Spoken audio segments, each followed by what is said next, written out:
saacadu markay ahayd 10kii barqanimo ayaa waxa la soo qabtay nin lagu magacaabo deeqo aad arkaysaan deeq la yiraahdo magaciisa ninimo uu ku sheegto laakiin magaciisa dhabta la yiraahdo deeqo Cabdullaahi Aadan oo in muddo magaaladan ku noolayd oo matalaysa inay nin tahay dumar badan xiriir la yeelatay sida aragtaan hubaysan oo magaaladan muddo badan dhex maraysay iyadoo nin ah waxaan ku guuleysanay inaan helno muddo dheer ka bacdi inaan gacanta ku soo dhigno deeq oo magaciisa deeqa yahay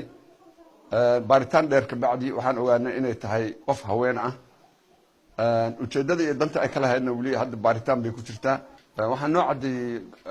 ciidanka booliiska haween baa ku jira baaritaan ay ku sameeyeen baa waxa ka soo baxday inay tahay qof haween ah waxay u isticmaali jirtay nin ahaan oo qalabka ninkay ka dhiganaysay dhexdu ugu xirnaa markii baaritaanka lagu sameeyeen waxa ka soo baxay in waxaan ay nin ahaan u isticmaalaysay